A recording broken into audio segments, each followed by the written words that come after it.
बिल्कुल, देखिए मानखुर्द की जीत और भी ज़्यादा मायने रखती है क्योंकि नवनाथ बन जो है वो पत्रकार भी रह चुके हैं। भले वो भाजपा के प्रवक्ता है लेकिन पहले एबीपी माझा जो मराठी चैनल है एबीपी ग्रुप का उसके पत्रकार थे और उन्होंने जीत हासिल की है।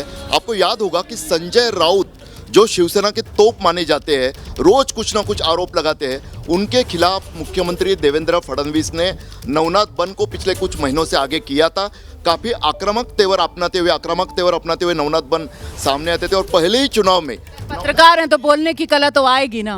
और देखिए, जब पत्रकार हैं तो बोलने की कला आएगी और टीवी पत्रकार हैं तो वही जब राजनीति में आएंगे तो फिर बड़े बड़े दिग्गजों को धूल चटाने की उनको जिम्मेदारी भी दी जाएगी। फिलहाल बड़ा ये हो जाता है कि ये मानखुर्द इलाका है और कहीं न कहीं ये मुस्लिम बहुल इलाका है और यहाँ पर बीजेपी जीत मुस्लिम डोमिनेंट है और ये नवनाथ बन का पूरा कैंपेन एंटी मुस्लिम था, फिर भी वो जीत गए। इसका मतलब है कि हिंदू कार्ड बम्बई में चल रहा है, यानी हिंदू कंसोलिडेशन भी चल रहा है और कहीं ना कहीं जो विपक्ष का वोट है वो बिखर रहा है। बिल्कुल बिखर रहा है क्योंकि घोसालकर जी का भी जीतना ऊपर, जो वहाँ उद्धव ठाकरे घर में जाके अभी गए थे, दहीसर की बात कर रहे हैं और उनके ससुर तो यूपीटी के साथ है, उद्धव जी के साथ है, फिर भी वहाँ जनता ने उनको जिताना। और नवनाथ बन का ये जीतना मानखुर्द में, क्योंकि सब बोल रहे थे कि वहाँ मुस्लिम डोमिनेंस है तो शायद ये हार नहीं निकलेगी, लेकिन वो जीतना ये अलग एक ट्रेंड दिखा रहा है कि हिंदू कार्ड भी बीजेपी जो चला रही थी, एक बार तो डेवलपमेंट कार्ड वो काम किया है, मतलब हिंदुत्व का कार्ड चला है, बीजेपी का हिंदुत्व का कार्ड चला। नवनाथ की सीट अगर आप देखेंगे रोमाना तो ये आपको एक क्लासिक एग्जाम्पल समझ में आएगा। आपको लगे अब ये एक ट्रेंड हो सकती है जो वहाँ पर हुआ है क्योंकि मुस्लिम पॉपुलेशन वहाँ एक सब्सटैंशियल पॉपुलेशन है, वहाँ मानखुर्द में मुस्लिम पॉपुलेशन। और नवनाथ का जैसा इन्होंने कहा उसकी कैंपेन काफ़ी पोलराइज थी, हिंदुत्व की बात कर रहा था। Navnath is a very active young boy और जैसा ये बधाई तो पहले एबीपी पर ही आ रही है कि आपके ही रिपोर्टर रहे हैं इतने लंबे समय तक, नवनाथ बन अब जीत गए हैं।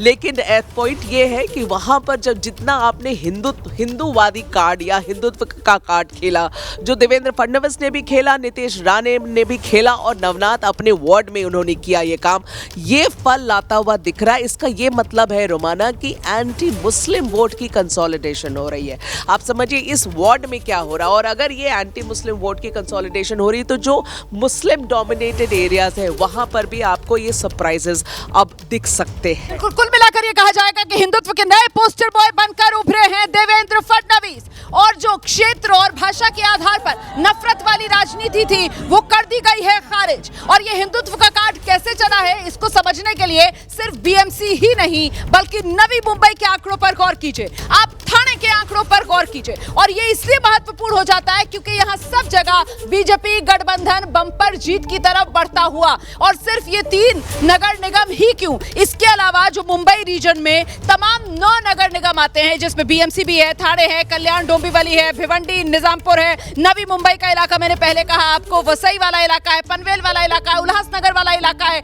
ये तमाम 9 जो ग्रेटर मुंबई वाले नगर निगम माने जाते हैं, यहाँ पर भी बीजेपी गठबंधन बम्पर जीत की तरफ बढ़ता हुआ नजर आ रहा है। खास तौर से फिर से दोहराती हूँ, बीएमसी, नवी मुंबई और ठाणे, जहां बीएमसी और नवी मुंबई में बीजेपी का अपना मेयर बनने जा रहा है और ठाणे में शिंदे गुट का मेयर बनेगा। ये वो मोटा मोटी अंडरस्टैंडिंग जो गठबंधन के साथियों के बीच हुई। इस बीच अब दोपहर के 12 बजने वाले हैं, मतलब सुबह 10 बजे गिनती शुरू हुई थी, गिनती शुरू हुए 2 घंटे पूरे होने जा रहे हैं। और ऐसे में फिर से बता दूं आपको, इस बार बीएमसी में जो गिनती हो रही है वो एक साथ बीएमसी के सभी 227 वार्ड एक साथ वहां पर काउंटिंग शुरू नहीं हुई है बल्कि 46 46 46 के सेट में गिनती हो रही है।